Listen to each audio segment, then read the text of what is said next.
Hello बच्चों party, कैसे हैं आप सभी लोग और कैसे चल रही है आपकी पढ़ाई। मुझे उम्मीद है कि आप सभी लोग बहुत अच्छे होंगे और बहुत ही अच्छे तरीके से अपनी पढ़ाई को भी कर रहे होंगे।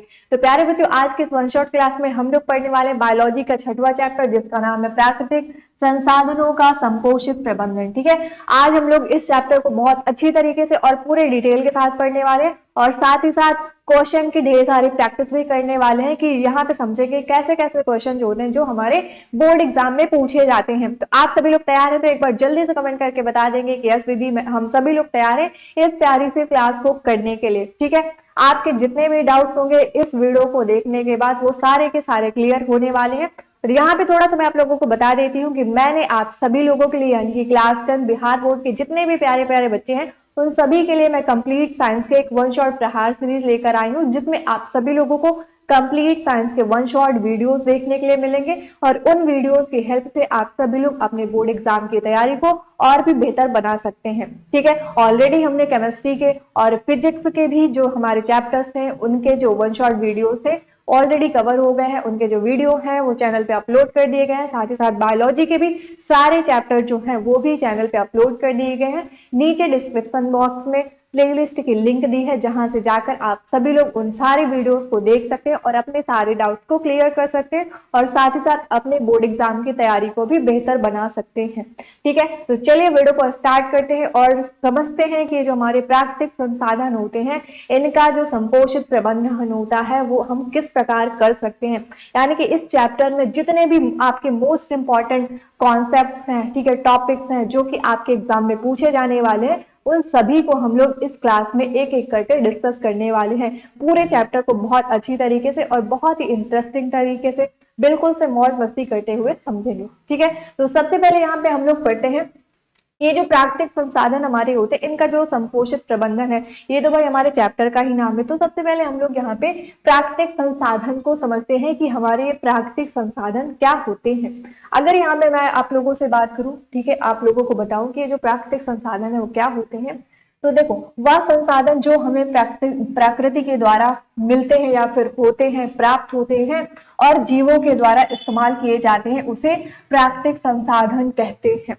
ऐसे संसाधन जो हमें प्राकृतिक से प्राप्त होते हैं और जो जीव है उनके द्वारा वो इस्तेमाल किए जाते हैं, उन्हीं को हम लोग क्या बोलते हैं, प्राकृतिक संसाधन कहते हैं। जैसे एग्जाम्पल में जैसे हमारा कोयला हो गया, वो हमें कहाँ से, प्राकृतिक से मिलता है और वो इस्तेमाल किसके द्वारा किया जाता है, जीवों के द्वारा, यानी कि हम लोग उसका यूज करते हैं। इसी तरह पेट्रोलियम हो गया, है ना, पेट्रोल जो होता है वो भी हमें कहाँ से, प्रकृति से ही तो मिलता है और उसका यूज हम लोग करते हैं। ठीक है, जो भी हमारी प्राकृतिक गैसें होती हैं वो भी हमें प्राकृतिक से ही मिलते हैं और उनका भी यूज हम ही लोग करते हैं। ठीक है, तो प्राकृतिक संसाधन क्या होते हैं कि ऐसे संसाधन जो हमें प्राकृतिक के द्वारा मिलते हैं, प्राप्त होते हैं और जीवों के द्वारा वो इस्तेमाल किए जाते हैं, उन्हीं को हम लोग क्या बोलते हैं, प्राकृतिक संसाधन कहते हैं। जैसे मिट्टी हो गया, वायु हो गया, जल हो गया, कोयला, पेट्रोलियम, वन्य जीव और वन हो गया, ये सारे के सारे हमें कहाँ से, हमें प्राकृतिक से मिलते हैं। ठीक है, तो इसीलिए इन्हें हम क्या कहते हैं, इसीलिए इन्हें हम प्राकृतिक संसाधन कहते हैं। ठीक है, कोयला हो गया, पवन हो गया, है ना, जो हवा वगैरह चलती है, मिट्टी हो गई, नेचुरल गैस यानी कि प्राकृतिक गैस हो गई, कोयला हो गया, ऑयल हो गया, ये सारे क्या होते हैं, ये सारे हमारे प्राकृतिक संसाधन होते हैं। ठीक है, क्या होते हैं, प्राकृतिक संसाधन होते हैं। यहां तक डन है, प्राकृतिक संसाधन आपको समझ आया? यस, आप लोग बोलेंगे कि यस दीदी बहुत अच्छी तरीके से समझ आ गया। ऐसे प्राकृतिक संसाधन जो हमें प्राकृतिक से प्राप्त होते हैं, प्राकृतिक से मिलते हैं और उनका, ठीक है, और उन सभी का इस्तेमाल कौन करता है, जीव करते हैं, यानी कि हम लोग सब करते हैं। ठीक है, तो उन्हीं को हम लोग क्या बोल देते हैं, उन्हीं को हम लोग प्राकृतिक संसाधन कहते हैं।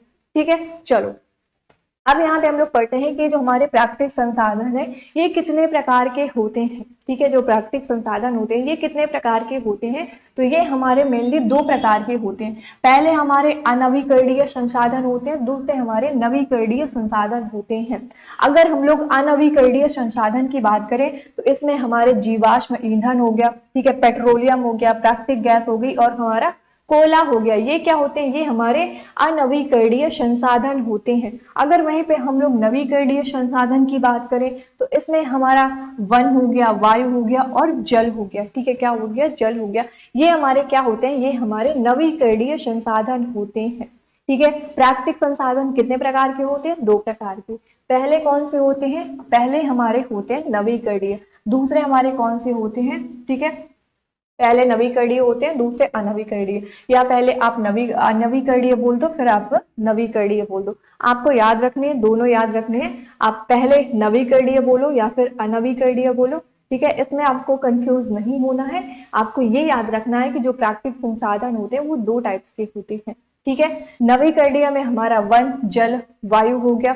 ठीक है, वहीं पे अगर अनवीकरणीय की बात करें तो इसमें हमारे जीवाश्म ईंधन, जैसे हमारा कोयला हो गया, पेट्रोलियम हो गया, प्राकृतिक गैस हो गई और कोयला हो गया, ये सारे हमारे कौन से, ये सारे के सारे हमारे अनवीकरणीय संसाधन होते हैं। ठीक है, यहां तक डन है। चलो अब एक एक करके इन दोनों को और डिटेल में और अच्छे से समझते हैं कि नवीकरणीय और अनवीकरणीय संसाधन क्या होते हैं। ठीक है, तो सबसे पहले यहाँ पे हम लोग पढ़ते हैं अनवीकरणीय संसाधन, यानी कि इसको हम लोग समाप्य संसाधन के नाम से भी जानते हैं। ठीक है, जो हमारा अनवीकरणीय संसाधन होता है उसको हम लोग किसके नाम से, उसको हम लोग असमाप्य संसाधन के नाम से भी जानते हैं। इंग्लिश में इसको हम लोग बोलते हैं नॉन रिन्यूएबल रिसोर्सेज बोलते हैं। ठीक है, अगर हम लोग बात करें किसकी, समाप्य यानी कि अनवीकरणीय संसाधन की बात करें तो ये हमारे क्या होते हैं, ऐसे संसाधन जो बहुत सीमित मात्रा में पाए जाते हैं और समाप्त हो सकते हैं, उन्हें अनवीकरणीय संसाधन कहते हैं। ठीक है, ऐसे हमारे संसाधन जो क्या होते हैं, जो कि सीमित मात्रा में पाए जाते हैं, यानी कि उनकी जो मात्रा होती है वो लिमिट होती है, लिमिट मात्रा में वो पाए जाते हैं और ये समाप्त भी हो सकते हैं। ठीक है, क्या हो सकते हैं, ये संसाधन समाप्त भी हो सकते हैं, तो इन्हें हम क्या बोलते हैं, इन्हें हम लोग अनवीकरणीय यानी कि समाप्य संसाधन बोलते हैं। जैसा कोयला हो गया हमारा और पेट्रोलियम हो गया, अगर इनका हम यूज सही ढंग से नहीं करेंगे, ठीक है, मान लो कोयला आ गया, अब इसको ऐसे ही जलाए दे रहे हैं बिना किसी काम के, काम नहीं है फिर भी उसको हम लोग यूज कर रहे हैं ना, तो ये क्या हो जाएगा, ये खत्म हो जाएगा, समाप्त हो जाएगा। तो यही हमारा क्या है, यही हमारा कौन सा होता है, अनवीकरणीय संसाधन यानी कि समाप्य संसाधन होते हैं। ठीक है, क्या होते हैं, समाप्य संसाधन होते हैं यानी कि अनवीकरणीय संसाधन होते हैं। ऐसे संसाधन जिनकी जो मात्रा होती है वो सीमित होती है और साथ ही साथ ये समाप्य भी हो सकते हैं, समाप्त हो सकते हैं, तो उन्हें हम क्या कहते हैं, उन्हें हम लोग अनवीकरणीय या फिर समाप्य संसाधन कहते हैं। जन, अब आगे पढ़ते हैं। अब यहाँ पे हम लोग पढ़ते हैं नवीकरणीय संसाधन, यानी कि इसको हम लोग बोलते हैं असमाप्य संसाधन। ठीक है, पहले हमने पढ़ा था ना कि जो हमारे संसाधन होते हैं, प्राकृतिक संसाधन, वो दो टाइप के होते हैं, पहला अनवीकरणीय, दूसरा हमारा होता है नवीकरणीय। ठीक है, हमने अनवीकरणीय पढ़ ली, ये क्या होते हैं, ये लिमिट मात्रा में होते हैं। ठीक है, और ये समाप्त भी हो सकते हैं। लेकिन जो हमारे नवीकरणीय होते हैं यानी कि असमाप्य होते हैं, ऐसे संसाधन जो असीमित मात्रा में पाए जाते हैं और समाप्त नहीं होते हैं, उन्हें नवीकरणीय संसाधन कहते हैं। ठीक है, अब ये जो नवीकरणीय संसाधन होते हैं ना, ये क्या होते हैं, ये असीमित मात्रा में, यानी कि इनकी कोई लिमिट नहीं होती है। ठीक है, इनकी कोई लिमिट नहीं होती है, उस मात्रा में ये पाए जाते हैं। ठीक है, अनलिमिटेड पाए जाते हैं। जैसे आप लोग करवाते हो ना, रिचार्ज करवाते हो, पहले होता था 10 रुपए का कर लिया, उसका फिर लिमिट रहता था कि इतने दिन तक ये चलेगा, है ना, इतने पैसे, इतने रुपए इसमें मिल रहे हैं, आप इतने दिन तक को आप 1 महीने यूज कर लो या फिर इसका 1 दिन में आप यूज कर लो। लेकिन अब क्या होता है, अब अनलिमिटेड करवाते हैं, है ना, जब भी हम लोग रिचार्ज करवाते हैं तो उसमें क्या मिलता है, उसमें हम लोग अनलिमिटेड बात कर सकते हैं, है ना, चाहे पूरे दिन आप बात करते रहो। तो उसी तरह हमारे ये जो नवीकरणीय संसाधन होते हैं, ये भी ऐसे संसाधन होते हैं जिनकी जो मात्रा होती है वो असीमित होती है, यानी कि ये अनलिमिटेड होते हैं। ठीक है, और ये समाप्त नहीं होते हैं। ठीक है, इनका कितना भी यूज हम लोग कर लेंगे, ये कभी समाप्त नहीं होंगे, तो उन्हें हम लोग नवीकरणीय संसाधन कहते हैं। ठीक है, क्या कहते हैं, नवीकरणीय संसाधन कहते हैं। जैसे समुद्र का जल हो गया, है ना, समुद्र का जो जल होता है क्या वो कभी खत्म होता है, आप उसका कितना भी यूज कर लो वो कभी खत्म नहीं होता। तो ये हमारा क्या है, ये हमारा नवीकरणीय संसाधन है। सौर ऊर्जा हो गया, पवन ऊर्जा हो गया, मिट्टी हो गई, वायु हो गया, ये सारे क्या होते हैं, ये सारे के सारे हमारे नवीकरणीय संसाधन होते हैं, यानी कि ये कभी खत्म नहीं होते हैं। इनकी जो मात्रा होती है वो अनलिमिटेड होती है, असीमित होती है। ठीक है, क्या होती है, असीमित होती है। आगे बढ़ते हैं, यहाँ पे अब हम लोग पढ़ते हैं प्रदूषण के बारे में, क्योंकि जो प्राकृतिक संसाधन है उसके बारे में हमने पढ़ लिया और साथ ही साथ ये भी हमने पढ़ लिया कि ये कितने प्रकार के होते हैं। ठीक है, अब यहाँ पे हम लोग पढ़ेंगे प्रदूषण के बारे में। किसके बारे में? प्रदूषण यानी कि पॉल्यूशन के बारे में पढ़ेंगे। ठीक है, किसके बारे में? पॉल्यूशन के बारे में पढ़ेंगे कि ये पॉल्यूशन प्रदूषण क्या होता है। प्राकृतिक संसाधनों का दूषित होना प्रदूषण कहलाता है। जो हमारे प्राकृतिक संसाधन होते हैं उनका दूषित होना ही क्या कहलाता है? हमारा प्रदूषण कहलाता है। ठीक है, क्या कहलाता है? प्रदूषण कहलाता है। जैसे ठीक है, कहीं अगर आप शहरों में जाते हैं ना तो वहां पे बड़ी बड़ी फैक्ट्रियां रहती हैं, उनमें से मतलब बहुत ज्यादा धुआं वगैरह निकलता है, तो उससे क्या होता है? उससे प्रदूषण फैलता है। ठीक है, आप लोगों का जो कचरा वगैरह हो गया ना, खाने का सामान हो गया, है ना, ये सब आप क्या करते हैं? आप डस्टबिन में ना डालकर उसको बाहर फेंक देते हैं, तो वहां पे भी क्या हो रहा है? वहां पे भी प्रदूषण हो रहा है। तो ये हमारा क्या? ये हमारा प्रदूषण होता है। ठीक है, जो हमारे प्राकृतिक संसाधन है ये जब दूषित हो जाते हैं, ठीक है, इनका दूषित होना ही क्या कहलाता है? हमारा प्रदूषण यानी कि पोल्यूशन कहलाता है। अगर हम लोग प्रदूषण के प्रकार की बात करें यानी कि टाइप्स ऑफ पोल्यूशन की बात करें तो ये 4 प्रकार का होता है। पहला हमारा जल प्रदूषण हो गया, दूसरा हमारा मृदा प्रदूषण हो गया, तीसरा हमारा वायु प्रदूषण हो गया और चौथा हमारा कौन सा हो गया? ध्वनि प्रदूषण। ठीक है, क्या हो गया? ध्वनि प्रदूषण हो गया। अब इन चारों को ठीक है यहाँ पे समझते हैं।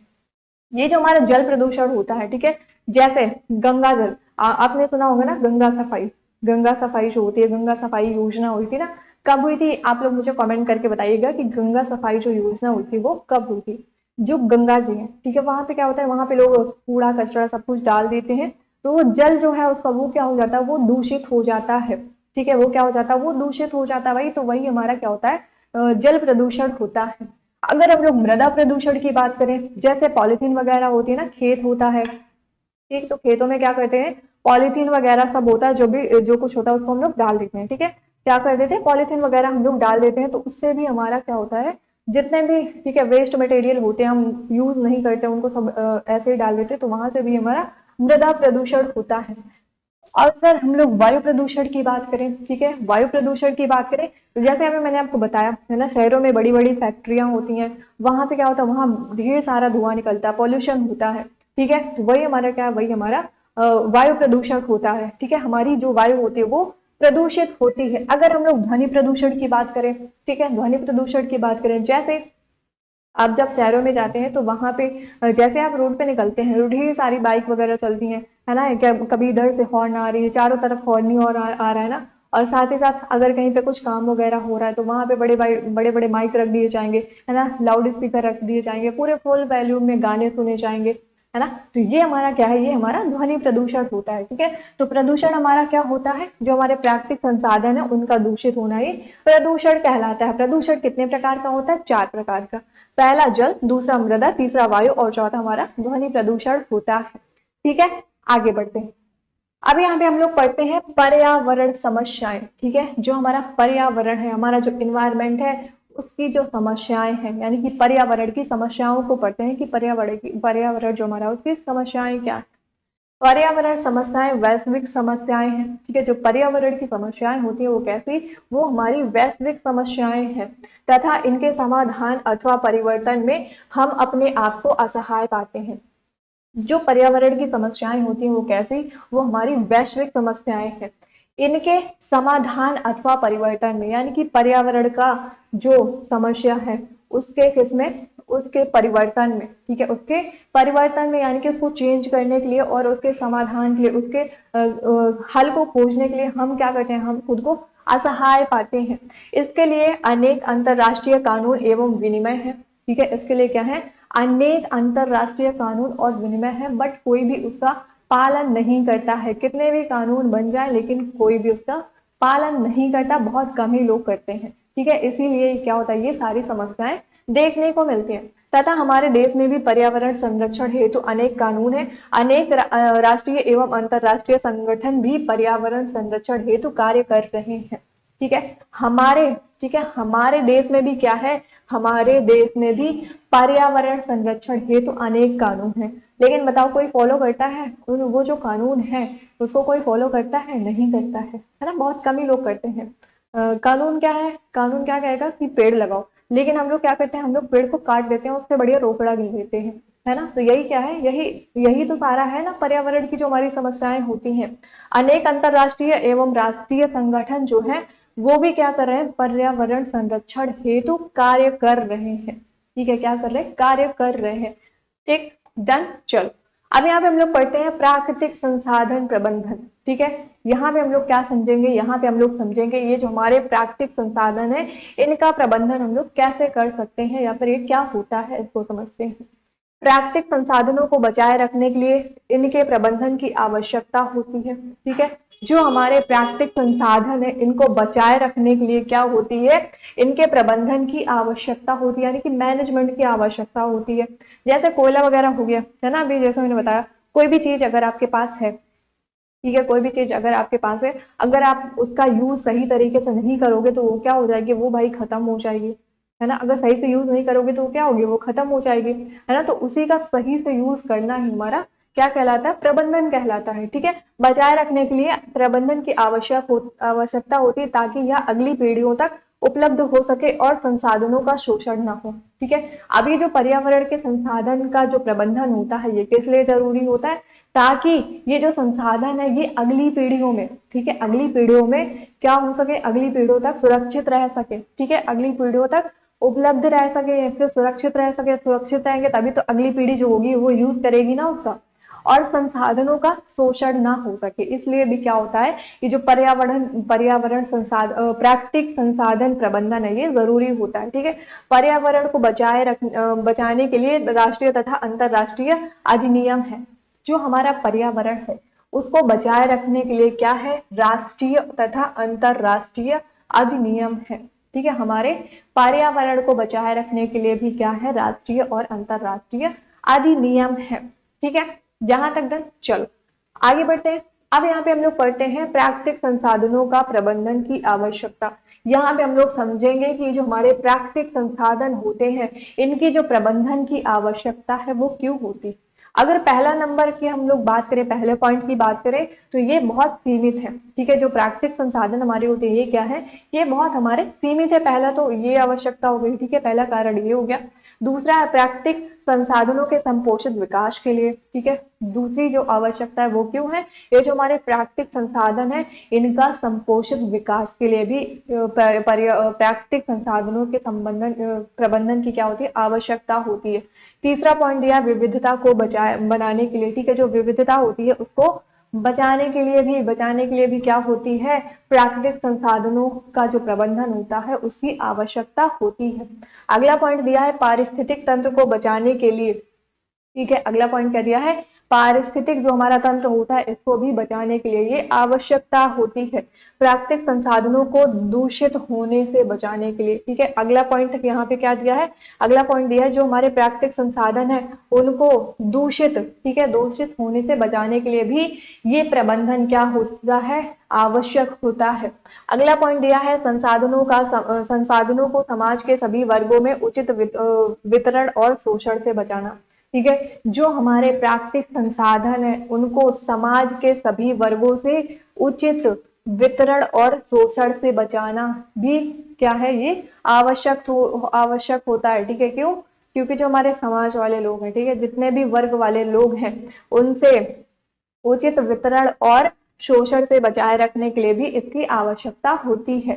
अगला पॉइंट दिया है स्वास्थ्य सेवाओं में सुधार के कारण जनसंख्या में वृद्धि हो रही है। ठीक है, स्वास्थ्य जो सेवाएं हैं, ठीक है, उसके सुधार के कारण, ठीक है, उसके सुधार के कारण जनसंख्या में क्या हो रही है, वृद्धि हो रही है। पहले क्या होता था, पहले जल्दी से ट्रीटमेंट नहीं हो पाता था, है ना, तो वो लोग क्या होते थे, ऐसे ही मर जाते थे। जब अच्छे से ट्रीटमेंट नहीं होगा तो क्या होगा, वो जिंदा रहेंगे, नहीं रहेंगे, मर जाएंगे। अभी क्या हो रहा है ना, अब हर जगह हॉस्पिटल वगैरह है ना, टाइम पे इलाज भी हो जाता है तो लोग क्या होते हैं, बच जाते हैं। इससे क्या हो रही है कि इससे जनसंख्या में वृद्धि हो रही है और इसके कारण सभी संसाधनों की मांग में भी वृद्धि हो रही है। ठीक है, जब भाई जनसंख्या बढ़ेगी, लोग बढ़ेंगे, तो जो संसाधन होंगे उनकी भी तो वृद्धि होगी, उनकी मांग की भी तो वृद्धि होगी ना। जितने लोग होंगे उतना ज्यादा उनके लिए क्या होगा, ये सारे जो साधन है वो जरूरी होंगे, है ना। तो इसके लिए भी क्या है, इसके लिए भी ये जो हमारे प्राकृतिक संसाधन है इनके प्रबंधन की आवश्यकता होती है। अगर हम इनका प्रबंधन नहीं करेंगे, सही से यूज नहीं करेंगे तो ये क्या हो जाएंगे, खत्म हो जाएंगे। ठीक है, चलो आगे बढ़ते हैं। अब यहाँ पे हम लोग पढ़ते हैं संसाधनों के दोहन का अर्थ। ठीक है, जो हमारे संसाधन होते हैं उसका जो दोहन होता है उसका क्या अर्थ होता है यहाँ पे समझते हैं। जब हम संसाधनों का अंधाधुंध उपयोग करते हैं तो बड़ी तीव्रता से प्रकृति इनका ह्रास होने लगता है। ठीक है, जब हम लोग क्या करते हैं, मान लो कोई भी चीज है, अगर हम उसका क्या करें, सही से यूज नहीं कर रहे हैं, है ना, सही से अगर यूज हम लोग नहीं कर रहे हैं, मान लो ऐसे करते हैं कि खाने का कोई सामान हो गया, ठीक है, जो आपको बहुत ज्यादा, आपकी जो बहुत ज्यादा फेवरेट है, अगर आप उसको थोड़ा थोड़ा करके खाएंगे, है ना, बचा बचा के खाएंगे तो थोड़ा ज्यादा टाइम तक चलेगी। लेकिन आप क्या करें, आप उसको देखें, जो भी आपका फेवरेट चीज है आपने उसको देखा, आपने तुरंत उठा के उसको खा लिया, चल भाई खा ही लेते हैं, आगे क्या ही रखते हैं इसको ना, तो वो क्या हो जाएगा भाई, उसका ह्रास हो जाएगा, वो खत्म हो जाएगी। ठीक है, तो दोहन का अर्थ क्या होता है कि जब हम संसाधनों का अंधाधुंध उपयोग करते हैं तो बड़ी तीव्रता से प्रकृति से इनका ह्रास होने लगता है। ठीक है, क्या होने लगता है, ह्रास होने लगता है। इससे हम पर्यावरण को क्षति पहुंचाते हैं। ठीक है, जब भी हम लोग कोई चीज की जितनी हमें आवश्यकता होती है उससे हम लोग ज्यादा अगर उसका यूज करने लगते हैं तो क्या होता है, उस चीज का ह्रास होने लगता है, वो चीज क्या होती है, खत्म होने लगती है। और इससे क्या होगा, इससे हमारा जो पर्यावरण है वो भी क्या होता है, उसको भी क्षति पहुंचती है। ठीक है, हमारे पर्यावरण को भी क्या होती है, क्षति पहुंचती है। जब हम खुदाई से प्राप्त धातु का निष्कर्षण करते हैं तो साथ ही साथ अपशिष्ट भी प्राप्त होता है। जब भी हम लोग क्या करते हैं, जब भी हम लोग खुदाई से, ठीक है, खुदाई से क्या करते हैं, इस धातु को प्राप्त करते हैं, फिर उसका निष्कर्षण करते हैं, तो साथ ही साथ हमें अपशिष्ट भी प्राप्त होता है ना। ऐसा तो नहीं है कि आपको धातु ही, प्योर धातु आपको मिल गई, उस धातु में क्या होगा, कोई ना कोई वेस्ट मटेरियल भी होगा। ठीक है, उसमें वेस्ट मटेरियल भी होगा, ठीक, जिनका निपटारा नहीं करने पर पर्यावरण को दूषित करता है। ठीक है, अब ये जो अपशिष्ट हैं, अगर हम लोग इनको क्या करेंगे, इनको, इनका निपटारा नहीं करेंगे, है ना, इनको हटाएंगे नहीं, तो इससे क्या होगा, इससे पर्यावरण जो होता है, ठीक है, जो पर्यावरण होता है वो क्या होता है, दूषित करता है। ये जो अपशिष्ट होते हैं ये क्या करते हैं, पर्यावरण को हमारे दूषित करते हैं, जिसके कारण बहुत सी प्राकृतिक आपदाएं होती रहती हैं। जिसके कारण क्या होता है कि बहुत सारी जो प्राकृतिक आपदाएं हैं वो होती रहती हैं। ये संसाधन हमारे ही नहीं अपितु अगली कई पीढ़ियों में भी है। ये जो संसाधन है ये क्या है, हम पे ही नहीं सीमित है, बल्कि अगली पीढ़ियों में भी क्या है, बल्कि अगली पीढ़ियों के भी हैं। ठीक है, तो ये हमारा क्या होता है, ये हमारा संसाधनों के दोहन का अर्थ होता है। बताओ यहाँ तक समझ आया कि नहीं, यहाँ तक समझ आया कि नहीं, एक बार जल्दी से बताओ, जल्दी से कमेंट करके बताओ यहाँ तक समझ आया। कोई भी डाउट है तो जल्दी बताओ। ठीक है, अगर स्क्रीनशॉट लेना चाहते हैं तो इसका स्क्रीनशॉट भी ले सकते हैं। फिर अपन लोग आगे बढ़ते हैं। अब एक बार जल्दी से आप सभी लोग चैनल को, ठीक है, चैनल को क्या करेंगे, सब्सक्राइब कर लेंगे, साथ ही साथ वीडियो को लाइक कर देंगे और वीडियो को अपने दोस्तों के साथ शेयर भी कर देंगे। एक और काम कर लेंगे, नीचे डिस्क्रिप्शन बॉक्स में टेलीग्राम की लिंक दी है, वहां से जाके आप सभी लोग टेलीग्राम चैनल को ज्वाइन कर लीजिए। टेलीग्राम पर आप सभी लोगों को फ्री में पैनल पीडीएफ और साथ ही साथ, ठीक है, और साथ ही साथ कंप्लीट साइंस के नोट्स भी मिलने वाली हैं। ठीक है, और ये जो प्रहार सीरीज चल रही है ना वन शॉट की, इसका जो प्लेलिस्ट है, ठीक है, उसका लिंक भी नीचे डिस्क्रिप्शन बॉक्स में दिया है। वहां से जाकर जो भी वीडियो अपलोड है वन शॉट, उनके आप सभी लोग, ठीक है, उन सभी वीडियो को देख सकते हैं और अपने सारे डाउट को क्लियर कर सकते हैं। अब यहाँ पे हम लोग पढ़ते हैं जल की गुणवत्ता या प्रदूषण मापन हेतु कुछ कारक। ठीक है, ये जो जल की गुणवत्ता होती है या फिर जो प्रदूषण होता है उसके मापन हेतु कुछ कारक यहाँ पे हम लोग पढ़ते हैं। जल का पीएच जो आसानी से सार्वसूचक की मदद से मापा जा सकता है। पहला पॉइंट हमारा क्या दिया है कि जो जल का पीएच है वो क्या है, वो आसानी से सार्वसूचक की मदद से मापा जा सकता है। अब आप सभी लोग बताओ कि जो जल का पीएच मान होता है वो कितना होता है, जल्दी से कमेंट सेक्शन में करके बताओ कि जल का पीएच मान कितना होता है। अगला पॉइंट दिया है जल में कोलीफॉर्म जीवाणु जो मानव की आंत में पाया जाता है। जल में क्या होता है, जल में एक कोलीफॉर्म जीवाणु, ठीक है, जो कहाँ पे, जो हमारी यानी कि मानव की आंत में पाया जाता है, की उपस्थिति जल का संदूषित होना दिखाता है।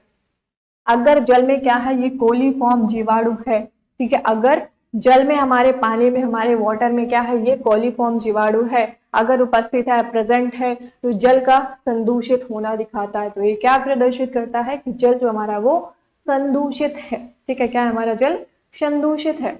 आगे बढ़ते हैं। अब यहाँ पे हम लोग पढ़ते हैं पर्यावरण को बचाने के लिए 5 प्रकार के आर उपयोग में लाए जाते हैं या फिर लाने चाहिए। ठीक है, जो हमारा पर्यावरण है, हमारा जो इन्वायरमेंट है, इसको बचाने के लिए हमें 5 प्रकार के जो आर हैं उनका उपयोग करना चाहिए, उनको उपयोग में लाना चाहिए। पहले अगर हम लोग आर की बात करें तो पहला आता है इनकार, जिसको हम लोग बोलते हैं रिफ्यूज। ठीक है, क्या बोलते हैं? पहला आर हमारा क्या होता है? रिफ्यूज, यानी कि इनकार करना। जैसे इसका अर्थ है कि जिन वस्तुओं की आपको आवश्यकता नहीं है उन्हें लेने से इनकार करना। ठीक है, मान लो आपके पास ढेर सारे कपड़े हैं, है ना, ढेर सारे मान लो आपके पास कपड़े हैं और फिर भी आपको क्या है कि आपको कोई दे रहा है, आपके पास ऑलरेडी ढेर सारे कपड़े रखे हैं, तो आप उनको क्या कर सकते हैं? आप उनको मना कर सकते हैं, इनकार कर सकते हैं, रिफ्यूज कर सकते हैं। ठीक है, तो इनकार करने का अर्थ क्या होता है कि इसका अर्थ है कि जिन वस्तुओं की आपको आवश्यकता नहीं है उन्हें लेने से इनकार करना। जैसे सामान खरीदते समय प्लास्टिक थैली को मना करना व अपने स्वयं के थैले में सामान डालो या फिर डालना। ठीक है, जैसे जब भी हम लोग मार्केट जाते हैं, कोई भी सामान लेने जाते हैं, मान लो कपड़ा हो गया, है ना, सब्जी लेने गए, फ्रूट्स लेने गए, तो वहां पे क्या होता है, वहां पे जो बेच रहे होते हैं ना, दुकानदार जो होते हैं, वो हमें किसमें? पॉलीथीन में देते हैं। तो उस पॉलीथीन को लेने से हमें मना कर देना चाहिए, हमें इनकार कर देना चाहिए। उसके बदले में अब आप लोग कहेंगे कि दीजिए अब पॉलीथीन नहीं देंगे तो हम लोग सामान कैसे ले आएंगे? तो सामान लेने के लिए आपको खुद से अपने घर से बैग लेकर जाना चाहिए। ठीक है, होममेड बैग जो मम्मियां लोग बनाती है ना, उसको लेकर आपको जाना चाहिए। ठीक है, तो पहला क्या है? पहला आपका इनकार होता है। इनकार का मतलब ये होता है कि जिन वस्तुओं की आपको आवश्यकता नहीं है आपको उनको लेने से इनकार करना चाहिए। जैसे सामान खरीदते समय प्लास्टिक की थैली को मना करना, यानी कि प्लास्टिक जो होती है, प्लास्टिक की जो थैली होती है, पॉलीथीन होती है, उसको लेने से आपको मना करना चाहिए। अपने स्वयं जब भी आप मार्केट जाते हैं तो अपने स्वयं के बैग को लेकर जाइए, आप उसमें सामान लेकर आइए। ठीक है, पहला आर का मतलब हमारा ये होता है। दूसरा हमारा आता है रिड्यूस। ठीक है, क्या आता है? रिड्यूस आता है, जिसका जो मतलब होता है, यानी कि जिसको जिसको हिंदी में हम लोग बोलते हैं कम उपयोग। ठीक है, क्या बोलते हैं? कम उपयोग करते हैं। पहला हमारा क्या आता है? पहला हमारा आर जो आता है रिफ्यूज, यानी कि इनकार करना। दूसरा आता है कम उपयोग, यानी कि हमारा रिड्यूस हो गया। ठीक है, अब इसका अर्थ कि आपको कम से कम वस्तुओं का उपयोग करना चाहिए। ठीक है, कम उपयोग का मतलब क्या है कि ज्यादा से ज्यादा आपको क्या करना चाहिए? कम वस्तुओं का उपयोग करना चाहिए। जैसे उदाहरण में अगर पहले नंबर की बात करें, आवश्यकता ना होने पर पंखे व बल्ब का स्विच बंद करना। जैसे मान लो गर्मियों में है या फिर सर्दियों में है, पंखा चलता है, सबके घरों में चलता है, एसी है, किसी के यहाँ एसी होगी, पंखा होगा, कूलर होगा, सबके यहाँ अलग अलग होता है, बल्ब वगैरह तो सबके यहाँ होते हैं ना। तो वहां पे ठीक है, अगर आपका काम नहीं है ना, आप अगर बाहर जा रहे हैं, रूम पे नहीं अगर हैं, तो वहां पे आपको क्या करना चाहिए? वहां पे आपको अपनी लाइट को बंद कर देना चाहिए, अपने पंखे को बंद कर देना चाहिए। जो भी काम का नहीं है आपके, ठीक है, जो भी उस टाइम पे आवश्यकता नहीं है उसको आपको बंद कर देना चाहिए। दूसरा दिया है टपकते नल को ठीक करना, है ना। जैसे कई लोगों के घर में होता है, जो नल लगे होते हैं ना पानी वाले, तो उसमें से पानी टपकता रहता है, तो उसको लोग ठीक नहीं करवाते हैं, तो उसको भी आपको सही करवाना चाहिए। और क्या करना चाहिए? सही करेंगे तो उसका जो पानी गिर रहा है वो बच जाएगा। ठीक है, अगला दिया है भोजन को न फेंकना, है ना। कई लोग होते हैं, जैसे आप लोग शादियों वगैरह में जाते हैं, तो वहां पे क्या होता है, वहां पे लोग मतलब इकट्ठा पूरा खाना ले लेंगे, भले उनको नहीं खाना है लेकिन फिर भी वो पूरा खाना उठा के ले लेंगे और फिर थोड़ा बहुत खाएंगे, बाकी का पूरा खाना जो होगा उसको फेंक देंगे। तो वो जो खाना है वो क्या होगा? वो वेस्ट ही तो हो रहा है ना। तो इससे अच्छा जितना आपको खाना है आप उतना ही ले लीजिए, है ना, क्यों फालतू में वेस्ट कर रहे हैं। तो ये जो खाना है, ठीक है, उसको हमें नहीं फेंकना चाहिए, जितना हमें खाना है हमें उतना ही लेना चाहिए, उतना ही हमें बनाना चाहिए, एक्स्ट्रा में नहीं बनाना चाहिए और नहीं फेंकना चाहिए। अगला हमारा आता है रीयूज, यानी कि पुनः उपयोग। तीसरा आर हमारा क्या है? पुनः उपयोग, यानी कि रीयूज होता है। पुनः उपयोग के तरीकों में आप किसी वस्तु का बार बार उपयोग करते हैं। जो पुनः उपयोग होता है, रीयूज होता है, उसमें हम लोग क्या करते हैं? कोई भी अगर हमारा सामान है तो उसको हम लोग पुनः यानी कि बार बार उसका हम लोग उपयोग करते हैं, इसका मतलब रीयूज करते हैं। जैसे उदाहरण में जिस पानी से, ठीक है, जिस पानी से फल व सब्जी धोएं उसे पौधों में डाल देना चाहिए। जैसे मान लो जिस भी पानी से हम लोग क्या कर रहे हैं, फल को धो रहे हैं, सब्जियों को धो रहे हैं, वो जो पानी हमारा बच रहा है उसको हमें फेंकना नहीं चाहिए, उसको हमें पेड़ पौधों में डाल देना चाहिए। ठीक है, किसमें? पेड़ पौधों में हमें डाल देना चाहिए। अगला दिया है कपड़े धोने के बाद बचे पानी को फर्श व गाड़ी साफ करना। ठीक है, जो हमारा कपड़े धोने, जब भी हम लोग अपने कपड़े को धोते हैं तो उसमें ढेर सारा पानी लगता है ना, ढेर सारा पानी लगता है। एक बाल्टी में तो आप कपड़ा धुलता नहीं है, पहले भले हो जाता था ना, पहले एक बाल्टी में ढेर सारे कपड़े धो लेते थे, लेकिन अब क्या होता है, एक एक बाल्टी पानी में एक ही कपड़ा धुलता है। है ना। तो ये जो पानी इतना ढेर सारा वेस्ट हो रहा है ना, तो जो कपड़े धोते समय पानी हमारा बचता है उसको हमें क्या करना चाहिए, उससे हमें फर्श साफ कर लेना चाहिए और साथ ही साथ जो गाड़ी वगैरह होती है उनको भी हमें धो लेना चाहिए, यानी कि उसका रीयूज कर लेना चाहिए। आगे बढ़ते हैं, अगला हमारा दिया है चौथा आता है पुनः प्रयोजन, यानी कि री हमारा दिया है पुनः उपयोग, पुनः उपयोजन। ठीक है, क्या दिया है, चौथा हमारा नंबर आता है पुनः उपयोजन। इसका अर्थ है, ठीक है, इसका अर्थ है कि जब कोई वस्तु जिस उपयोग के लिए बनी है, जब उस उपयोग उस ठीक है, जब क्या करते हैं, जब उस उपयोग उसे ठीक है, जब उसे उपयोग में नहीं लाई जा सकती तो उसे किसी अन्य उपयोगी कार्य के लिए प्रयोग करें।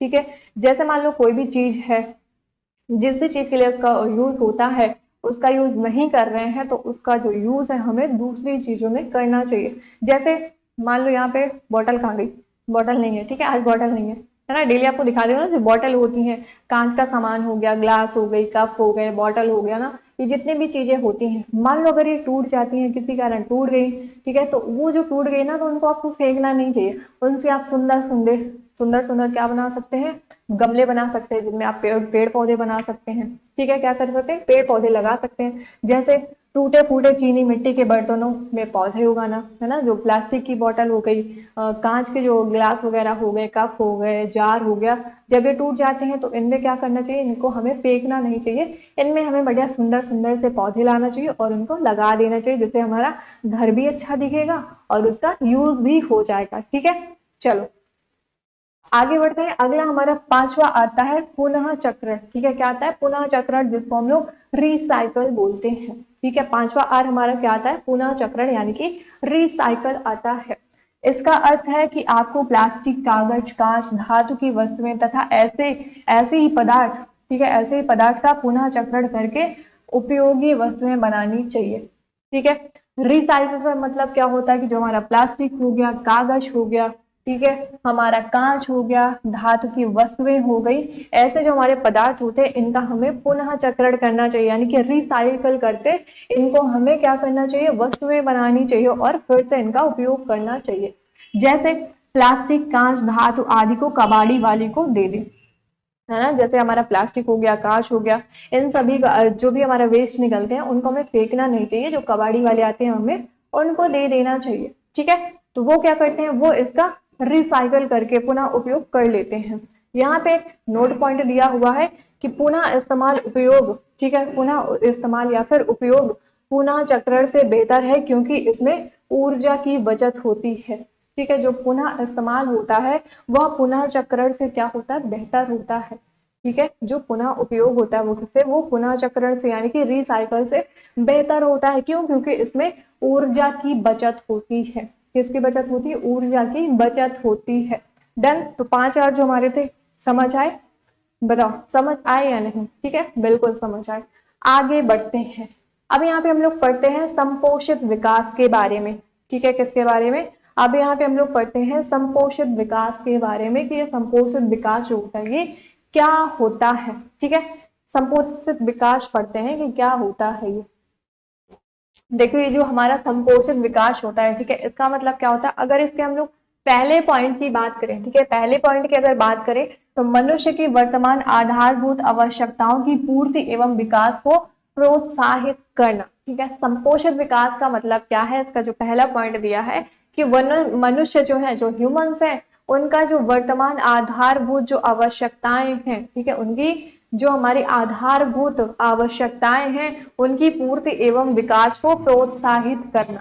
दूसरा पॉइंट दिया हमारा पर्यावरण को नुकसान से बचाना और भावी पीढ़ी के लिए संसाधनों का संरक्षण करना। ठीक है, अगला पॉइंट क्या दिया है कि ये जो पर्यावरण है, इस पर्यावरण के नुकसान को बचाना और जो भावी पीढ़ी है यानी कि आने वाली जो अगली पीढ़ी है उसके लिए संसाधनों का संरक्षण करना होता है संपोषित विकास का मतलब। ठीक है, अगला पॉइंट हमारा दिया है पर्यावरण संरक्षण के साथ साथ आर्थिक विकास को बढ़ाना। ठीक है, जो हमारा पर्यावरण संरक्षण है उसके साथ साथ भी ये जो आर्थिक विकास है उसको भी बढ़ाना क्या होता है, हमारा संपोषित विकास का मतलब होता है। ठीक है, समझ आया संपोषित विकास क्या होता है, पहला मनुष्य की जो वर्तमान आधारभूत आवश्यकताएं हैं इनकी पूर्ति, ठीक है, और विकास को प्रोत्साहित करना होता है। पर्यावरण को नुकसान से बचाने के लिए और भावी पीढ़ी के लिए यानी कि अगली पीढ़ी के लिए जो संसाधन है उनका संरक्षण करना भी हमारा संपोषित विकास कहलाता है। अगला पॉइंट दिया है कि पर्यावरण संरक्षण के साथ साथ आर्थिक विकास को बढ़ाना भी हमारा क्या होता है, संपोषित विकास होता है। डन, आगे बढ़ते हैं। अब यहाँ पे हम लोग पढ़ते हैं प्राकृतिक संसाधनों की व्यवस्था करते समय ध्यान देना योग्य। ठीक है, जो हमारे प्राकृतिक संसाधन है इनकी व्यवस्था करते समय हमें ऐसी कौन सी बातें हैं जिनको हमें ध्यान रखना चाहिए। ठीक है, ऐसी कौन सी बातें हैं जिनको हमें ध्यान में रखना चाहिए।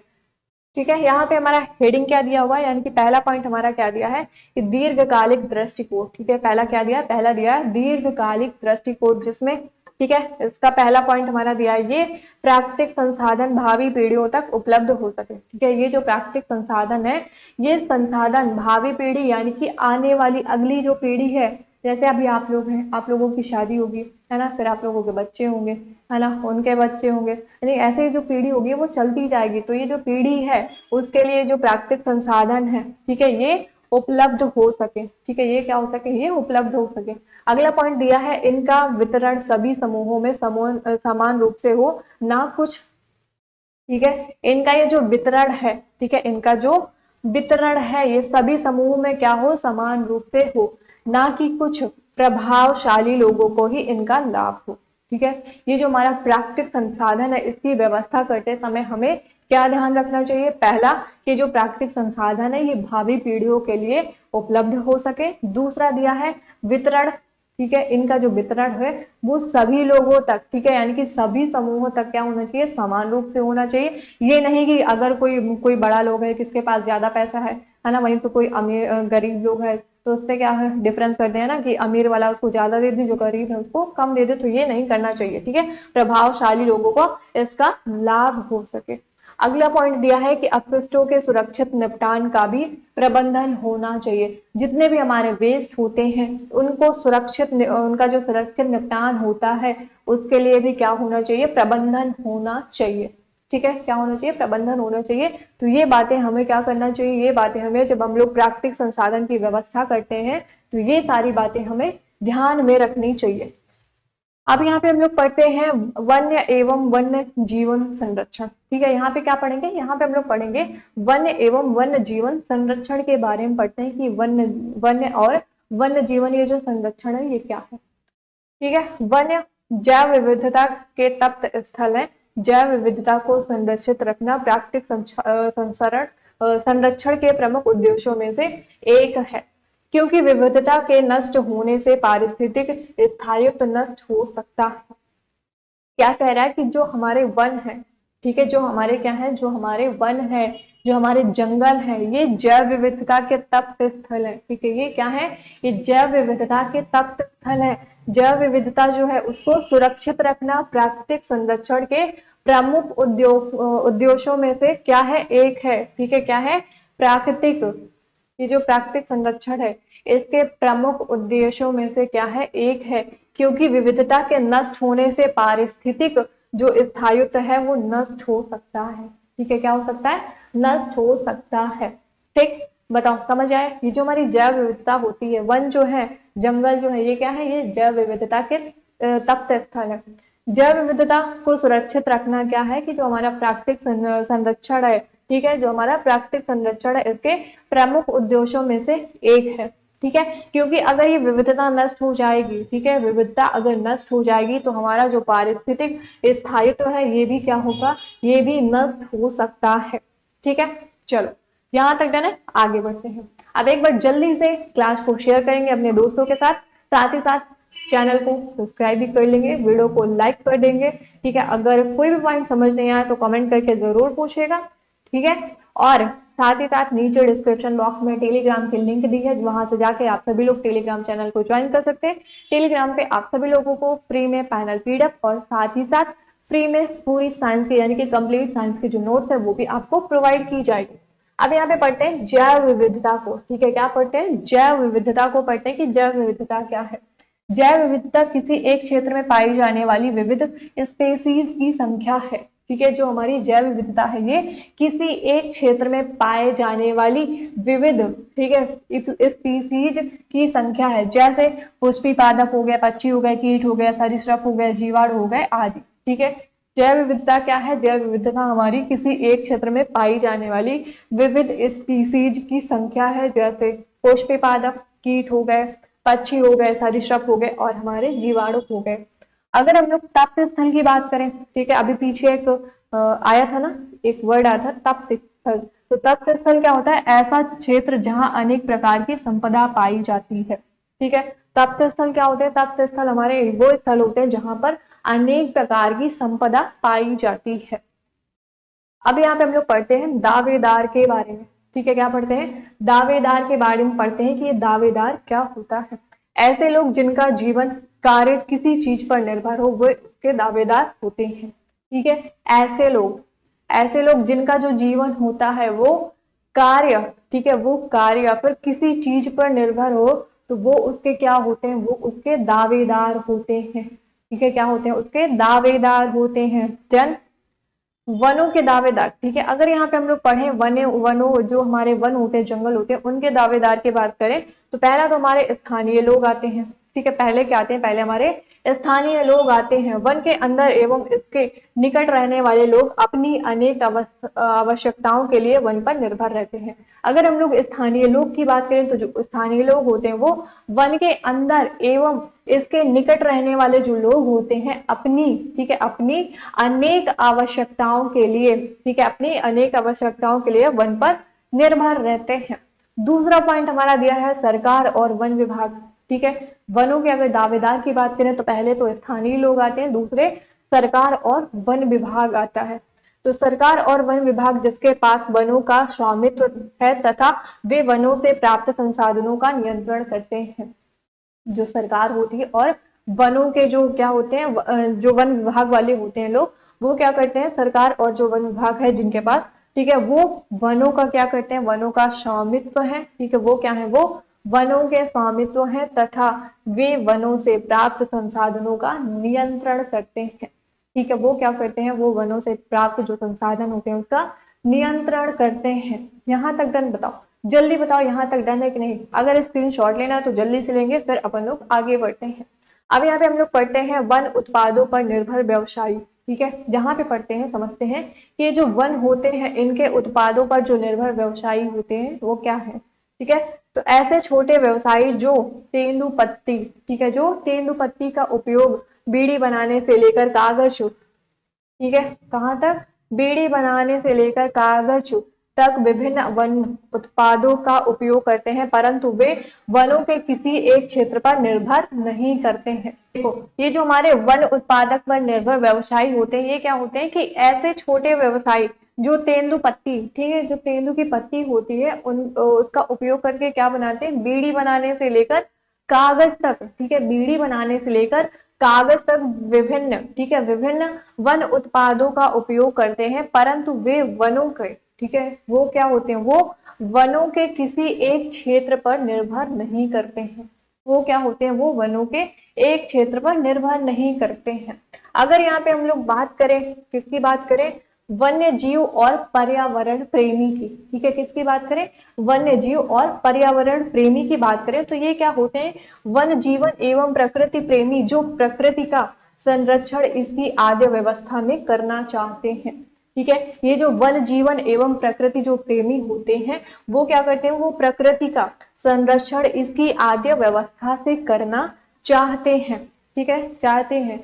कुछ ऐसे उदाहरण जहां निवासियों ने वन संरक्षण में मुख्य भूमिका निभाई। ठीक है, कुछ ऐसे उदाहरण है जिनको हम लोग आगे पढ़ेंगे, जिन्होंने क्या किया था? जिन्होंने वन संरक्षण में अपनी मुख्य भूमिका को निभाया था।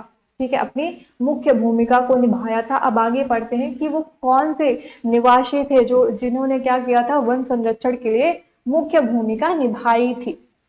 ठीक है, यहाँ पे हम लोग पढ़ते हैं खेजरी वृक्ष। ठीक है, किसके? खेजरी वृक्ष के बारे में। तो यहाँ पे पहला दिया हुआ है, पहला पॉइंट इसका दिया है कि अमृता देवी बिश्नोई। ठीक है, पहला पॉइंट दिया है अमृता देवी बिश्नोई। ये नाम आप लोग अच्छी तरीके से याद रखिएगा। अमृता देवी बिश्नोई ने 1731, ठीक है। अमृता देवी जो बिश्नोई थी, एक महिला थी जिनका नाम था अमृता देवी बिश्नोई। उन्होंने 1731 में राजस्थान के एक जोधपुर, ठीक है, राजस्थान के जोधपुर के एक गांव में खेजड़ी वृक्षों को बचाने के लिए 363 लोगों के साथ अपने आप को बलिदान कर दिया था, ठीक है। यहाँ पे देखो, यहाँ पे लोग क्या करते हैं, पेड़ों को काट देते हैं, तो आज के टाइम पे कोई बोलने वाला नहीं है, लेकिन 1731 ईस्वी में, ठीक है, राजस्थान के जोधपुर के एक गांव में, राजस्थान के जोधपुर के एक गांव में क्या था, अमृता देवी नाम बिश्नोई की एक महिला थी, जिन्होंने क्या किया था, जिन्होंने खेजड़ी वृक्षों को बचाने के लिए, ठीक है, खेजड़ी वृक्षों को बचाने के लिए 363 लोगों के साथ, ठीक है, वो अकेले नहीं थे, 363 लोग और थे जिन्होंने क्या किया था, इन खेजड़ी वृक्षों को बचाने के लिए अपने आप को बलिदान कर दिया था, ठीक है, क्या कर दिया था, अपने आप को बलिदान कर दिया था। अगला पॉइंट हमारा दिया है, भारत सरकार ने जीव संरक्षण के लिए अमृता देवी बिश्नोई राष्ट्रीय पुरस्कार की घोषणा की, जो उनकी स्मृति में दिया जाता है। ये जो हमारे भारत सरकार है, ठीक है, हमारी जो भारत सरकार है, उसने जीव संरक्षण के लिए, ठीक है, जीव संरक्षण के लिए अमृता देवी बिश्नोई राष्ट्रीय पुरस्कार की घोषणा की थी, जो उनकी स्मृति में दिया जाता है, ठीक है, क्या होता है, जो उनकी स्मृति में दिया जाता है, ठीक है। तो ये जो हमारे भारत सरकार है, जो भारत सरकार है हमारी, ये क्या, इसने क्या किया, इन्होंने जीव संरक्षण के लिए, जो जीव संरक्षण करते हैं, ठीक है, क्या करते हैं, जीव संरक्षण करते हैं, उनको अमृता देवी बिश्नोई राष्ट्रीय पुरस्कार की घोषणा की, ठीक है, उनको क्या किया, उनको राष्ट्रीय, किसकी, अमृता देवी बिश्नोई राष्ट्रीय पुरस्कार की घोषणा की, जो उनकी स्मृति में दिया जाता है, ठीक है, जो क्या किया जाता है, जो उनकी स्मृति में दिया जाता है। तो ये आपके लिए इंपॉर्टेंट है, ये आपको याद रखना है, क्योंकि यहाँ से क्वेश्चन जो है वो आपका पूछा जाता है, ठीक है, क्या होता है, क्वेश्चन आपको यहाँ से पूछा जाता है। अब यहाँ पे पढ़ते हैं चिपको आंदोलन के बारे में, ठीक है, किसके बारे में, चिपको आंदोलन के बारे में पढ़ते हैं, ये भी आपका इम्पोर्टेंट है, ठीक है, क्या है, ये भी आपका इंपॉर्टेंट है, क्योंकि ये क्वेश्चन भी आपके एग्जाम में पूछा जाता है, ठीक है। अगर हम लोग बात करें चिपको आंदोलन की, ये चिपको आंदोलन क्या है, तो यह आंदोलन गढ़वाल के रैनी, ठीक है, गढ़वाल के रैनी नाम के गांव में हुआ था, ठीक है, ये जो आंदोलन था, चिपको आंदोलन था, ये कहाँ पे, ये गढ़वाल के रैनी नामक गांव में हुआ था। वहां की महिलाएं उसी समय वन पहुंच गई जब ठेकेदार के आदमी वृक्ष काटने लगे थे। महिलाएं पेड़ों से चिपक कर खड़ी हो गई और ठेकेदार के आदमियों को वृक्ष काटने से रोक लिया, ठीक है। आप देखो, समझो, ऐसे समझो, ये जो चिपको आंदोलन था, ये कहाँ का, ठीक है, गढ़वाल के एक रैनी नामक गांव में हुआ था, ठीक है। चिपको आंदोलन कहाँ पे, यह आंदोलन जो था वो गढ़वाल के रैनी नामक एक गांव में हुआ था। यहाँ की जितने भी महिलाएं थी, जितने भी जो औरतें थी, ठीक है, वो उन्होंने क्या किया, जो वन थे, जो मतलब जंगल थे, वहां पे जब वो ठेकेदार पेड़ों को काटने के लिए गए, तो ये सारी महिलाएं जो गांव की थी वहां पे पहुंच गई और उन्होंने क्या किया, उन्होंने वृक्षों को, मतलब वृक्षों के साथ क्या हो गई, वो लिपट गई, चिपक गई, ठीक है। तो उससे क्या था, जब वो वृक्षों के साथ चिपक गई, तो जो ठेकेदार थे उन्होंने क्या किया, उन्होंने वन को नहीं काटा, ठीक है, पेड़ों को उन्होंने नहीं काटा था, ठीक है, क्या क्या नहीं काटा था, यानी कि उनको काटने से रोक दिया था। तो यही हमारा क्या है, यही हमारा चिपको आंदोलन है। अगला पॉइंट दिया है, यह आंदोलन तीव्रता से बहुत से समुदायों में फैल गया और सरकार को वन संसाधनों के उपयोग के लिए प्राथमिकता निश्चित करने पर पुनः करने पर मजबूर कर दिया, ठीक है। अब ये जो आंदोलन था, ये जो चिपको आंदोलन था, ये क्या हुआ, ये बहुत तेजी से फैल गया, ठीक है, क्या हुआ, बहुत तेजी से फैल गया बहुत से समुदायों में, ठीक है, कहाँ पे, बहुत से समुदायों में बहुत तेजी से क्या हो गया, फैल गया और सरकार को, ठीक है, और सरकार को वन संसाधनों के उपयोग के लिए प्राथमिकता निश्चित करने पर पुनः विचार करने पर क्या कर दिया, मजबूर कर दिया, ठीक है, क्या कर दिया, मजबूर कर दिया। डन है यहाँ तक, जल्दी से इसका स्क्रीनशॉट लेंगे, फिर अपन लोग आगे बढ़ते हैं। अब यहाँ पे हम लोग पढ़ते हैं पश्चिम बंगाल के वन विभाग के बारे में, ठीक है, ये जो पश्चिम बंगाल है इसके वन विभाग के बारे में पढ़ते हैं। तो पश्चिम बंगाल के वन विभाग ने क्षयित, ठीक है, क्षयित हुए साल के वृक्षों को आरावाड़ी वन क्षेत्र में नया जीवन दिया। ये जो पश्चिम बंगाल के वन विभाग थे, ठीक है, पश्चिम बंगाल का जो वन विभाग था, वन विभाग में क्या हुआ, क्षयित, ठीक है, क्षयित हुए जो झाल के वृक्ष थे, ठीक है, उनको क्या किया, उनको आरावाड़ी वन के क्षेत्र में नया जीवन दिया, ठीक है। पहला पॉइंट हमारा दिया हुआ है, सभी के लिए जल, तो पहला पॉइंट यहाँ पे एक पॉइंट दिया हुआ है सभी के लिए जल। तो इसमें हमारा पहला पॉइंट है जल पृथ्वी पर पाए जाने वाले सभी जीवों की मूलभूत आवश्यकता है। अगर हम लोग जल की बात करें तो जल हमारा क्या है, जो हमारा पानी है वो क्या है, वो पृथ्वी पर पाए जाने वाले सभी जीवों की मूलभूत क्या है, आवश्यकता है। अगर बताओ आपको पानी नहीं मिलेगा तो आप लोग जिंदा रह पाओगे, है ना। प्यास लगती है तो एकदम से मतलब पूरा दिमाग जो है काम नहीं करता है ना, कहाँ से पानी मिल जाए और कहाँ से पी ले। तो ये जो पानी होता है ये सभी के लिए क्या होता है, मूलभूत आवश्यकता होती है। दूसरा दिया है वर्षा हमारे लिए जल का एक महत्वपूर्ण स्रोत है। ठीक है, जो वर्षा होती है ये क्या होती है, ये जल के लिए एक महत्वपूर्ण स्रोत है। अगला पॉइंट दिया है भारत के कई क्षेत्रों में बांध, तालाब और नहरें सिंचाई के लिए उपयोग किए जाते हैं। ठीक है, आप सिंचाई के लिए भाई सबके सबके यहाँ खेत होते हैं, खेत में फसलें उगती हैं, उन फसलों को उगाने के लिए पानी चाहिए होता है। तो पानी या तो बारिश होगी तब मिलेगा, ठीक है। फिर तालाब होते हैं, बांध बनाए जाते हैं, नहरें होती हैं, इन सब का जो उपयोग होता है वो किसके लिए, सिंचाई के लिए किया जाता है। ठीक है, चलो अब यहाँ पे पढ़ते हैं हम लोग बांध के बारे में। ठीक है, किसके बारे में, बांध के बारे में। ये भी आपका इंपॉर्टेंट है, यहाँ से भी आपके क्वेश्चन पूछे जाते हैं। सबसे पहले पढ़ते हैं बांध के बारे में। इसका पहला पॉइंट हमारा दिया हुआ है कि बांध में जल संग्रहण काफी मात्रा में किया जाता है, जिसका उपयोग सिंचाई में, ठीक है, जिसका जो उपयोग होता है सिंचाई में ही नहीं बल्कि विद्युत उत्पादन में भी किया जाता है। ये जो बांध होते हैं, ठीक है, जो बांध हमारे होते हैं इनका उपयोग किसमें, जल संग्रहण में किया जाता है। यानी कि यहाँ पे ढेर सारा जो जल होता है इकट्ठा किया जाता है, उसमें बांध बनाया जाता है। ठीक, जिसका जो उपयोग है वो सिंचाई में ही नहीं, ठीक है, इसका उपयोग सिंचाई में ही नहीं बिल्कुल बल्कि जो होता है विद्युत उत्पादन में भी किया जाता है। जो हमारी बिजली होती है वो कहाँ से आती है, वो पानी से ही उत्पादित होती है। ठीक है, कहाँ से, पानी से ही उसका उत्पादन होता है। ठीक, दूसरा हमारा जो हमारा पॉइंट दूसरा दिया हुआ है कि कई बड़ी नदियों के जल प्रवाह को नियंत्रित करने के लिए बांध बनाए गए हैं। ठीक है, जो बहुत ढेर सारी हमारी नदियां हैं, बड़ी बड़ी से जो नदियां हैं उनको, ठीक है, उनके जल को, उनका जो जल है उसको, जल का जो प्रवाह है यानी कि जल का जो फ्लो है, वाटर का जो फ्लो है उसको नियंत्रित करने के लिए उन पर क्या कहें, उन पर बांध बनाए गए। जैसे टिहरी बांध की अगर हम लोग बात करें, ठीक है, जो हमारा टिहरी बांध है वो कहाँ पे, वो भागीरथी नदी, ठीक है, जो हमारी नदी है भागीरथी यानी कि गंगा नदी है, वहां पे बनाया गया कौन सा, हमारा टिहरी बांध। यहाँ से आपके ऑब्जेक्टिव क्वेश्चन पूछे जाते हैं। सरदार सरोवर बांध की अगर बात करें तो ये कहाँ पे, ये हमारे नर्मदा नदी पर बनाया गया है। ठीक है, टिहरी बांध कहाँ पर, भागीरथी नदी। और जो हमारे सरदार सरोवर बांध है वो कहाँ पर, वो नर्मदा नदी में। भाखड़ा नागल बांध, ठीक है, भाखड़ा नागल जो बांध है वो कहाँ पे, वो सतलुज नदी पर बनाया गया है। ठीक है, भाखड़ा नागल बांध कहाँ पर, हमारी सतलुज नदी पर बनाया गया है। तो ये आपको याद रखना है, चाहे तो आप इसका स्क्रीनशॉट भी ले सकते हैं। आगे बढ़ते हैं, यहाँ पे अच्छा इमेज देखो, देखो यहाँ पे इमेज दी हुई है। ठीक है, ये क्या है, ये पानी बह रहा है। ठीक है, यहाँ पे क्या है, ये पानी बह रहा है, यहाँ पे देखो ये बांध बनाया गया। ठीक है, क्या बनाया गया है, यहाँ पे ये बांध बनाया गया है। ठीक है, यही हमारा बांध होता है। अब यहाँ पे हम लोग समझते हैं बांध के लाभ के बारे में। ठीक है, जो बांध बनाए जाते हैं इनके लाभ क्या होते हैं। तो पहला पॉइंट हमारा दिया है सिंचाई के लिए पर्याप्त जल सुनिश्चित करना। ठीक है, बांध का जो पहला लाभ है वो क्या है, कि सिंचाई के लिए पर्याप्त जल सुनिश्चित करना।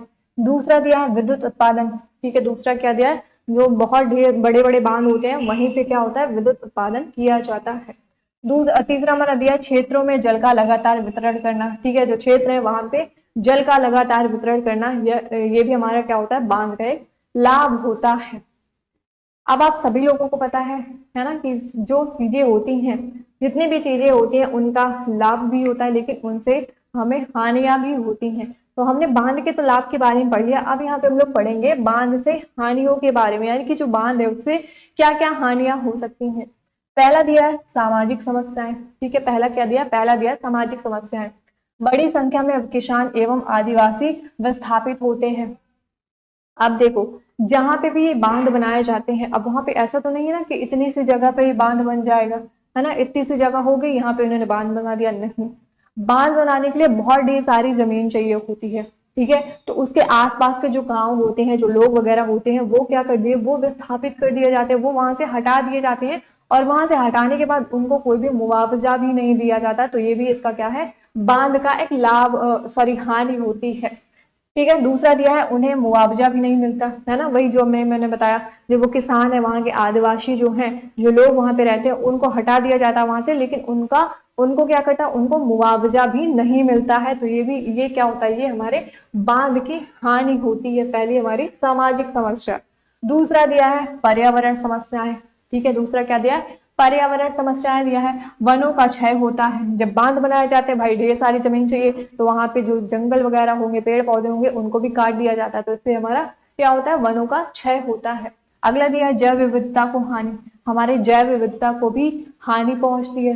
तीसरा दिया है पर्यावरण संतुलन बिगड़ता है, इससे क्या होता है, इससे पर्यावरण का संतुलन भी बिगड़ता है। तीसरा हमारा दिया है आर्थिक समस्याएं। ठीक है, तीसरा क्या दिया, तीसरा दिया आर्थिक समस्याएं। जनता का अत्यधिक धन लगता है, इसमें जो बांध बनाने में जो जनता है उसका अत्यधिक धन भी लगता है ना, कि ऐसा नहीं 10 रुपए दे के बढ़िया बांध बनवा लिया है, ऐसा नहीं है, बहुत ढेर सारा पैसा भी उसमें लगता है। दूसरा दिया है उस अनुपात में लाभ नहीं होता। ठीक है, उसमें क्या होता है, उसमें लाभ भी नहीं होता है। तीसरा दिया है गढ़ता है। ठीक है, क्या दिया, गढ़ता है। तो ये क्या होता है, ये हमारे बांध की हानियां होती हैं। एक बार जल्दी से स्क्रीनशॉट लेंगे, फिर अपन लोग आगे बढ़ते हैं। अब यहाँ पे हम लोग पढ़ते हैं जल संग्रहण के बारे में। ठीक है, जल संग्रहण के बारे में पढ़ते हैं कि जल संग्रहण क्या होता है। जल संग्रहण मुख्य, ठीक है, जल संग्रहण का मुख्य उद्देश्य है, जल संग्रहण का मुख्य उद्देश्य है भूमि एवं जल के प्राथमिक स्रोतों का विकास करना। ठीक है, जो जल संग्रहण होता है, अगर उसके मुख्य उद्देश्य की बात करें तो भूमि एवं जल के प्राथमिक, ठीक है, जल के प्राथमिक स्रोतों का विकास करना। अब जल संग्रहण कैसे होगा, है ना, जैसे आप लोग जब छोटे छोटे रहते हैं ना, खेलते हैं, बारिश हुई, है ना, बारिश का पानी अगर कहीं पे इकट्ठा हुआ तो क्या करेंगे, उसके चारों ओर से और बढ़िया उसको, है ना, ऐसा मिट्टी उट्टी डाल देंगे, और वहां पे जो पानी होगा वो स्टोर हो जाएगा, उसको स्टोर कर लेंगे। ठीक है, क्या कर लेंगे, स्टोर कर लेंगे। तो यही हमारा क्या होता है, जल संग्रहण होता है। ठीक है, क्या होता है, जल संग्रहण होता है। देखो जैसे यहाँ पे चारों तरफ बाउंड्री बनाई गई है गोली गोली से, और बीच में क्या है, बीच में से पानी भरा हुआ है, जल जो हमारा वो संग्रहित हुआ है। ठीक है, यहाँ पे भी देखो तालाब वगैरह होते हैं, है ना, क्या होता है, उसमें जल भरा होता है, पानी भरा होता है, यही हमारा क्या है, जल संग्रहण होता है। वर्षा जल संचयन के बारे में हम पढ़ते हैं कि वर्षा जल संचयन क्या होता है। पहला पॉइंट दिया है, वर्षा जल संचयन से वर्षा जल को भूमि के अंदर भौम जल के रूप में संरक्षित किया जाता है। ये जो वर्षा जल होता है ना, बारिश का जो पानी होता है, उसको कहाँ पे, उसको भूमि के अंदर, ठीक है, भूमि के अंदर क्या करते हैं, भौम जल के रूप में संरक्षित किया जाता है। पहला पॉइंट तो ये हो गया। दूसरा पॉइंट दिया है, जल संग्रहण भारत में बहुत प्राचीन संकल्पना है। ठीक है, जो जल संग्रहण है ये भारत में, अपने इंडिया में सबसे प्राचीन यानी कि पुरानी क्या है, पुरानी संकल्पना है। ठीक है, क्या है, पुरानी संकल्पना है। आगे बढ़ते हैं। अब यहाँ पे देखो वर्षा जल संचयन देखते हैं। ठीक है, क्या देखते हैं, वर्षा जल संचयन देखते हैं। एक तरफ आपका तकनीक लिखा हुआ है, एक तरफ आपके राज्य लिखे हैं। तो अगर हम लोग तकनीक की बात करें तो खादिम बड़े पात नाड़ी, ठीक है, खादिम बड़े पात और नाड़ी, ये वाली जो तकनीक है ये कहाँ पे, ये राजस्थान पे होती है। ठीक है, ये कहाँ पे, ये राजस्थान पे होती है। बंधार एवं ताल की अगर बात करें तो ये कहाँ पे, ये महाराष्ट्र में होती है। बंदिश की अगर बात करें तो मध्य प्रदेश और उत्तर प्रदेश में होता है। आहार पाइन की अगर हम लोग बात करें तो ये कहाँ पे, ये बिहार पे होता है। ठीक है, एरिस की बात करें तो ये तमिलनाडु में है। ठीक है, कूल की बात करें तो ये हिमाचल प्रदेश में है। वहीं पे अगर बावड़ी की बात करें तो कहाँ पे, ये दिल्ली में है। ठीक है, कहाँ पे है, दिल्ली में है। जल्दी से इसका एक बार स्क्रीनशॉट ले लेंगे, फिर अपन लोग आगे बढ़ते हैं। ये आपको याद रखना चाहिए क्योंकि यहाँ से आपके ऑब्जेक्टिव क्वेश्चन पूछे जा सकते हैं। अब यहाँ पे हम लोग पढ़ते हैं भौम जल के रूप में संरक्षण के लाभ। ठीक है, जो भौम जल के रूप में, ठीक है, भौम जल के रूप में जो संरक्षण है उसके लाभ पढ़ते हैं। पहला दिया है पानी का वाष्पीकरण नहीं होता। ठीक है, पानी क्या होता है, पानी का वाष्पीकरण, यानी कि पानी जो होता है वो वाष्प बन के उड़ता नहीं है। दूसरा दिया है यह कुओं को भरता है ना, आप सभी लोगों के यहाँ पे क्या होंगे, कुएं होंगे। पहले तो रहते थे वहीं से लोग पानी पीते थे, वहीं से नहाते थे, वहीं से कपड़ा धोते थे। लेकिन अब तो सबके यहाँ पे क्या हो गया, समरसेबल हो गया ना, बोर हो गया, तो उससे लोग पानी भरते हैं, पीते हैं। लेकिन पहले क्या होता था, पहले कुआं बना रहता था। ठीक है, जमीन के अंदर गड्ढा रहता था बहुत बड़ा सा, तो उस पर पानी भरा रहता था। ठीक है, तो वही हमारा कुआं होता है। तो ये क्या करता है, ये कुएं को भरता है। तीसरा पॉइंट दिया है पौधों को नमी पहुंचाता है। ठीक है, तीसरा पॉइंट क्या दिया है, पौधों को नमी पहुंचाता है। चौथा दिया मच्छरों के जनन की समस्या नहीं होती। ठीक है, मच्छरों की जो जनन की समस्याएं हैं वो नहीं होती। चौथा दिया है, यह जंतुओं के अपशिष्ट के संदूषण से सुरक्षित रहता है। ठीक है, चौथा क्या दिया है, चौथा दिया है ये जंतुओं के अपशिष्ट, ठीक है, जो जीव जंतु है उनके अपशिष्ट से संदूषित से जो क्या होता है, सुरक्षित रहता है। तो ये क्या है, ये हमारा भौम जल के रूप में संरक्षण जो होता है उसका लाभ होता है। आगे बढ़ते हैं, अब यहाँ पे हम लोग कोयला और पेट्रोलियम के बारे में पढ़ते हैं। है तो ये बायोलॉजी का चैप्टर, ठीक है, ये है बायोलॉजी का चैप्टर, लेकिन अब आप लोग सोच रहे होंगे कि बायोलॉजी का तो यहाँ पे कुछ काम ही नहीं है ना। ये सब हमारा किस में आ जाता है, ये सब हमारा है ना सोशल साइंस वगैरह में आ जाता है सब। ठीक, तो कोयला और पेट्रोलियम को पढ़ते हैं कि कोयला और पेट्रोलियम क्या है। तो कोयला और पेट्रोलियम अनवीकरणीय प्रकृति संसाधन है, इन्हें जीवाश्म ईंधन भी कहते हैं। जो कोयला है और हमारा जो पेट्रोलियम है, ये कैसा, ये हमारा अनवीकरणीय संसाधन है, जिसको हम लोग जीवाश्म ईंधन भी कहते हैं। ठीक है, क्या कहते हैं, जीवाश्म ईंधन भी कहते हैं। सबसे पहले पढ़ते हैं कोयला का निर्माण के बारे में। ठीक है, किसके बारे में, कोयले के निर्माण के बारे में पढ़ते हैं। तो पहला पॉइंट यहाँ पे दिया हुआ है कि 300 मिलियन पूर्व, ठीक है, 300 मिलियन पूर्व पृथ्वी में वनस्पति अवशेषों के अपघटन से कोयले का निर्माण हुआ। कोयले का निर्माण कब हुआ, 300 मिलियन पूर्व पृथ्वी में जो वनस्पति है, ठीक है, वनस्पति के अवशेषों से क्या हुआ था, कोयले का निर्माण हुआ था।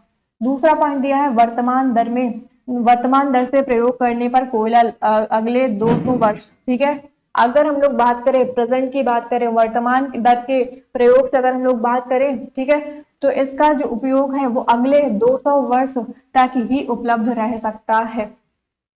इस टाइम पे जिस तरीके से कोयला का उपयोग हो रहा है, अगर इसी तरीके से होता रहा ना, तो ये जो कोयला है इसका, ठीक है, ये कब तक रहेगा, ये अगले 200 वर्ष तक ही उपलब्ध रह पाएगा। तो उसके बाद क्या होगा, उसके बाद नष्ट हो जाएगा, यानी कि विलुप्त हो जाएगा, उपयोग उसका रह नहीं जाएगा। अब यहाँ पे पढ़ते हैं पेट्रोलियम का निर्माण। ठीक है, किसके बारे में, पेट्रोलियम के निर्माण के बारे में पढ़ते हैं कि पेट्रोलियम का निर्माण कैसे होता है। पेट्रोलियम का निर्माण समुद्र में रहने वाले जीवों के मृत अवशेषों के अपघटन से हुआ। ठीक है, जो पेट्रोलियम है, पेट्रोल है, उसका निर्माण कैसे हुआ, समुद्र में रहने वाले जो जीव थे, ठीक है, मृत जो जीव थे उनके अवशेषों के अपघटन से हुआ। यह अपघटन उच्च ताप, ठीक है, ये जो अपघटन है ये उच्च दाब और ताप के कारण हुआ। ठीक है, ये अपघटन कैसे हुआ, उच्च दाब और ताप के कारण हुआ। और पेट्रोलियम के निर्माण में लाखों वर्ष लगे। अगर हम लोग इसके निर्माण की बात करें तो पेट्रोलियम के निर्माण में लाखों वर्ष लगे थे। अगला पॉइंट दिया है वर्तमान दर से, ठीक है, वर्तमान दर से प्रयोग करने पर पेट्रोलियम केवल अगले 40 वर्षों तक ही सीमित मिलेगा।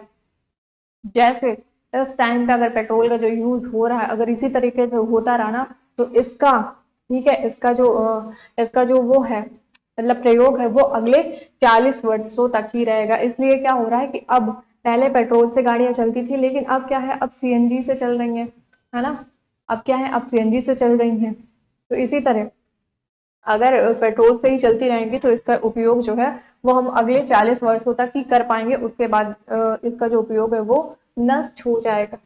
अगला पॉइंट दिया है कोयला और पेट्रोलियम भविष्य में समाप्त हो जाएंगे। अगर हम लोग कोयला और पेट्रोलियम की बात करें तो ये क्या होंगे, ये भविष्य में यानी कि आने वाले टाइम पर ये क्या हो जाएंगे, नष्ट हो जाएंगे। क्यों, क्योंकि ये जो हमारे कोयला और पेट्रोलियम है ये हमारे अनवीकरणीय संसाधन है। ठीक है, ये क्या है, ये हमारे अनवीकरणीय संसाधन है।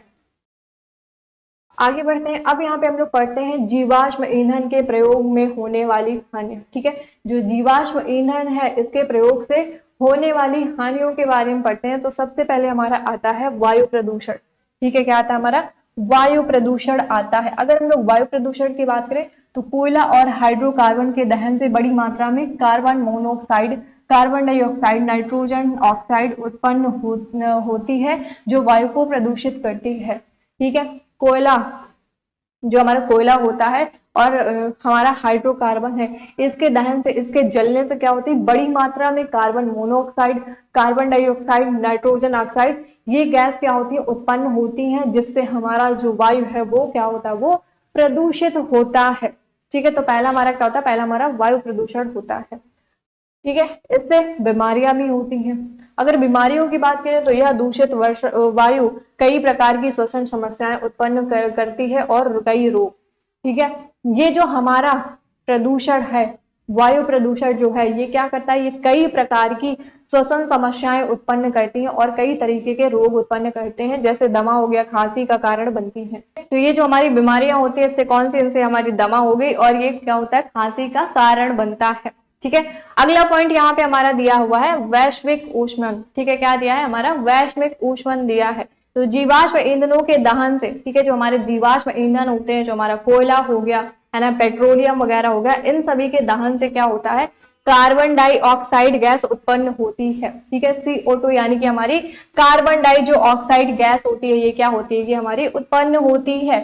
जो ग्रीन हाउस गैस, ठीक है, जो क्या होती है, जो हमारी ग्रीन हाउस गैस है और विश्व ऊष्मायनता उत्पन्न करती है। ठीक है, क्या करते हैं, ये विश्व ऊष्मायनता उत्पन्न करती है। ठीक है, तो यहाँ तक मुझे लगता है कि आप सभी लोगों को सारी चीजें बहुत अच्छी तरीके से और डिटेल में समझ आ गई होंगी।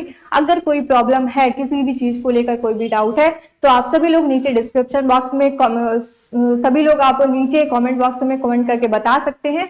एंड तब तक आप सभी लोग अच्छे से अपनी पढ़ाई को करते रहिए, मन लगाकर मेहनत करते रहिए। एंड मिलते हैं अपनी अगली वीडियो में, तो तब तक के लिए wish all the best. Thank you, bye bye, take care.